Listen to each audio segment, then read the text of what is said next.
Hey guys, it's me, Diaz about Carfight Vanguard deck profiles because you're like, comment, subscribe, and story. This time we are covering another deck from DC set 10 with it being Juicy Fruity. So the new Lyrical Monasterio line that for some reason focuses on plant tokens because apparently Lyrical Monasterio's new gimmick is to steal token decks from other decks because it stole Shadow Army tokens from Orphis, then it just stole plant tokens from pretty much all of Stoicheia, or at least half of Stoicheia. So whatever the next token gimmick is apparently going to go to Lyrical Monasterio. So this will start showing and see what we got. First up we have our Energy Generator. It is our Ride deck crest. You may only have one Ride deck crest in your Ride deck. Auto Ride deck, when you ride, put this card to your crest zone, and if you win second, your energy charge 3, continues into 10 energy, and auto begin ride phase, energy charge 3, then after once per turn, energy about 7, draw a card. Around pretty solid, you get a free 3 energy every turn. If you win second, you get an extra 3 on top of that, and then you can blast 7 to draw. This deck does have generic cards that use up energy, but if you don't run into any of them throughout the game, you can end up using that 7 energy to end up drawing a card and help increase your hand. So not a bad option to have in the deck. Moving on to our grade 0, we have Juicy Fruity Mandalinda. Grade 0 boost, 5k shield, 6k base.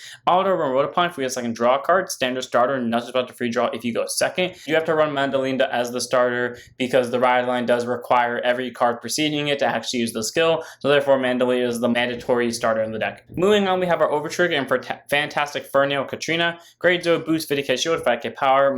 Basically my favorite Lyrical Monasterio version of the Overtrigger. So Overtrigger, you run Overtrigger in your deck, or revealed as trigger, move that card, draw a card, choose what means get a plus 1 million for the turn. And if you revealed it during your jet check, activate the additional effect which you get during this fight, you the player get during your turn. All your rear guards get 10,000 power. I'm pretty solid because whether you drive check or damage check this, someone gets a million, you get a draw. But if you drove check it in a deck that already inherently has triple drive, your entire rear guard, which granted is 5k base units, but your entire rear guard gets an extra plus 10, which means those columns get a total of plus 20, so your rear guards are swinging for 30k each without Persona Rider or other triggers attached to it. Armor Katrina, very powerful overtrigger to have, especially because in this deck you're aggroing pretty much turn 2 essentially, so being able to increase your aggro capabilities the second you sack this is pretty solid. You can make it vulnerable for consistent multi-attacking or Spoiler for crit pressure, but I think Katrina is best for just overall rear guard pressure and power. Moving on, we have 3 copies of Snowskip Palavi. Grade 0 boost, 15k shield, 4k base. Front trigger can use guard circle. If your opponent's vanguards are grade 3 regarded, she gets 5,000 shield, so she's a 20k shield,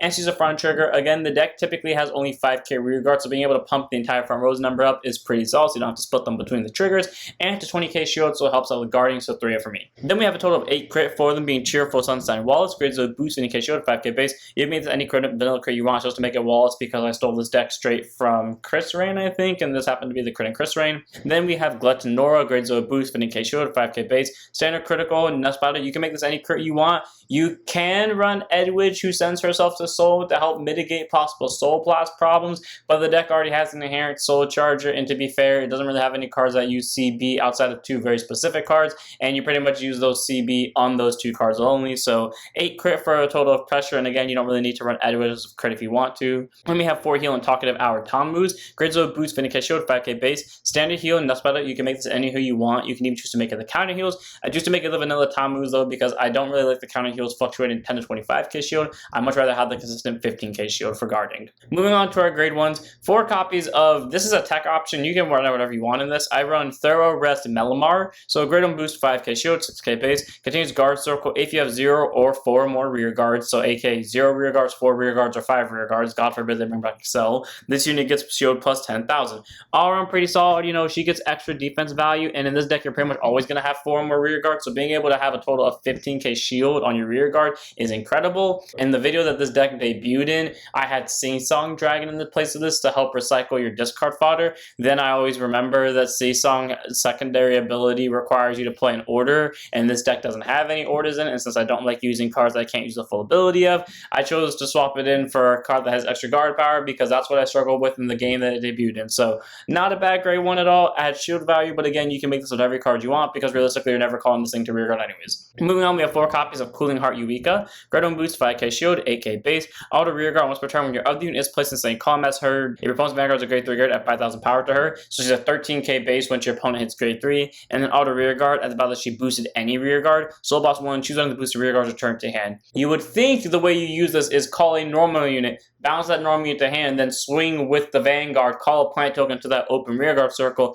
No, actually use Eureka specific. I mean, you do that play before your opponent gets to grade 3 and before you get to grade 3. But once both of you hit grade 3, you then just use the plant token that was superior called by the Vanguard skill to then bounce it with Eureka because that card has a skill on bounce. So not a bad grade 1 at all. Works really well regardless of your grade 3 or beforehand to help with defensive and offensive pressure respectively, protecting your units from being killed off by your opponent's card effects and giving them any benefits. Eureka can be a very expensive card because she's all around really generic and an awesome card for Lyrical Monasterio. So if you end up having problems trying to pick her up, do know that the set that Juicy Fruity comes out in, they have a grade 1 that does almost the exact same thing as Eureka in terms of the second skill. She doesn't have this first skill, but she'll at least have the second bounce skill, which isn't as good, but I mean, you know, if you're working on a budget, there you go. So for Eureka for 13k base and bouncing rear guards. Moving on, we have 4 copies of Spectacular Performance Nabidi, so aka your 1-up fix for every soul problem and countercharge problem in this deck. Grade 1 boost 5k shield, aka base, a raccoon girl. Auto would discard from your hand during your turn at any point during the turn for any reason. So discard by card effects, discard from right deck, etc. You may put her into your soul, and then auto rear guard at the battle she boosted a token specifically. Shove her to soul, countercharge 1. All around pretty solid because once you fill your board up with tokens, you can yeet her into the soul to countercharge. That way you can spend your CB more effectively. Not to mention the fact that she gets you a soul as well. So there you go, funding basically both skills of the main grade 3 on her own. And again, when she's discarded for any purpose, send her to soul. So if your opening hand is like really good, like you got a Persona Ride, you got a PG, you got a bunch of really good offensive rear guards, and you don't want to ditch anything, well, worst case scenario, if you have to ditch something, you can ditch Nabidi because at least you'll still go to soul. You just won't get the countercharge from it. So all around, not a bad grade 1 at all. Really good for overall resource consistency. So solid 4 for me. As for our PG, we have 4 copies of Best Served Hot Warmia. Grade 1 boost, 0 soak, 6k base, continuous Sentinel Circle, 4 Sentinels in deck, and also put on Guard Circle. Choose on mutes, it cannot be hit to the battle if your hand stream more cards, and choose a card from hand and discard it. Standard PG, nothing to specify business. If this is one of the cards in your hand, plus on Guard Circle, you don't have to discard great, because that means you can be super aggressive in the early game. I would say spam the hell out of all of your grade 1s, but in this deck, you really just spam one grade 1, then throw down a bunch of grade 2s and a plant token. But when your opponent does eventually counterattack you, throw down your PG, give them the middle finger, you're good to go. So you can be super aggressive as the game goes on, and when your opponent does eventually counterattack you, you'll be safe with the PG. Even if any Lyrical Monasterio PG, because all of them have the same effect as Warmia, I just choose to make it Warmia because she came out, quote unquote, closer to the time of Juicy Fruity's release, but also she's one of my favorite Lyrical Monasterio looking PGs in general. Like, I'm a sucker for the winter theme, and I just love how this card looks. That's why I'm happy that even though the new Lyrical Monasterio booster is coming up a month before Christmas, it's Christmas theme, because honestly, I love the Christmas theme in Vanguard. Moving on, we have our last grade 1 in the deck, one of the right deck on the main deck of Juicy Fruity App Run. Grade 1 boost 5k shield, AK base. Auto placed by writing from a Juicy Fruity Mandalinda, proving the point that you have to have the OG starter. Reveal a grade 3 card Juicy Fruity in the card name from your ride deck. Call a plant token rear guard circle. So the plant tokens are 5k power grade 1s with 1 crit and have boost. Or not grade 1s, grade 0s. So cool. Get you your 5k base rear guard. It only requires you to reveal a grade 3 Juicy Fruity. So if they ever make like a generic Juicy Fruity, if God forbid the main one actually becomes too expensive, then you can use that. Or if they ever make like an upgrade to it, this card can still use it because none of them require specifically Juicy Fruity, whatever the card's name is. It's just any Juicy Fruity in general. So one of App Run in the ride deck is necessary for the grade 2, but it helps you make plant tokens on rear guard, which is very important for the main grade 3 skill. Moving on, we have 3 copies of Find It Undu Tra La Pancana. So like the first grade 1, this is also a tech option. Make this whatever the hell you want. To be fair with you, I stole this from my Sajita deck and was like, okay, screw it. Sajita has enough generic cards. Let me just go steal 2 cards from there. So grade 2 instead of 5k shield, 10k base. Auto rear guard when you attacks into a Vanguard. If your Persona of this turn, counter boss 1, choose 2 of the rear guards, bounce them to hand, and then use 10,000 power for the battle. So she's only useful during Persona Ride turns, but I mean, she helps clears up your board, again, screwing over your opponent's rear guard to retiring skill, and she makes herself a 20k too, which is great, and the best part is you don't have to bounce anything to hand, so if your board wants to stay the same, it can, but it also can help trigger the main grade 3's bounce skill with a plant token and superior calls, albeit while eating up a CB. If you want to, you can just take her down to 2 copies and then put in like a Regalia's piece like Twin Cast or something like that in place of this. It's not a bad grade 2 to run, but like I said, she's mainly only here because it was a tech option. To be completely honest with you, I don't really care that much about this deck, so I just throw in whatever card I saw first. And then we have 4 copies of more proof of why I did that. Dazzle, Bubble, Paradise, Presea. Not that I hate Presea. I like Presea. Presea is one of my favorite like grade 2 cyclers ever. It's just that I felt when I was building this deck, I put in Presea specifically because I did not care about what went in this deck as so long as it got done, just so I could do a match against Leo Dragonus. Like, this deck was more made just to have a match than it was just to actually be a deck. Anyways, great chance of 5k shield, 10k base. All of them put on Guard Circle from hand, or discard from hand or riding from the ride deck. CB1 or Energy Blast 3 in order to draw a card. So cool, put on Guard Circle or or ditch her for ride deck, and she can replace herself pretty easily, which could be really useful defensively during your opponent's attacking turn, or really good consistently when you're just carding her for ride deck, especially because she's the only card in the deck that eats energy outside of the energy generator, so you can use all your CB on all your offensive skills and then just use the EB on her. And then auto, when placed on rearguard circle, 80% of that turn, CB1 energy blast 3, choose one of your units, and until end of turn it gets 5,000 power, and if you chose a rearguard, return that rearguard to your hand at the end of your turn. So cool, a way to kind of clean up your board a little bit, and she can also pick herself as well, meaning if your opponent tries to board nuke you again, or you really need extra defense power, you can choose to return proceed to hand. And that could be really useful ability as she activates when put on guard circle from hand specifically, so that way you can bounce her back and still use her defensively on the following turn. So solid grade 2 both defensively and consistently wise, so 4 for me. Moving on, we have Blow Ball Message Pauline, grade 2 and 5k shield, 10k base, a very solid defense card. I don't know why Bushy keeps printing cards like this. Like, there's been a weird consistency recently where Bushy keeps printing cards that have almost the exact same skill verbatim. So auto rearguard or hand, at the beginning of your guard step of the battle, your grade 3 greater Vanguard with Juicy Fruity and the card name is attacked by anything, Vanguard or rearguard. Yeet this card into your soul, again from hand or rear. Choose one of your units being attacked, and it gets 10,000 power for the battle. Must be done before calling guardians and intercepting. So it pretty much makes your Vanguard a 23k base, and it's granted it's only like a once per battle type of thing, but then like you intercept and you guard, so get rid of a lot of like guard power that you might have to use in one attack. And again, she can end up using her skill if she's being like targeted attacked by something like Vermilion,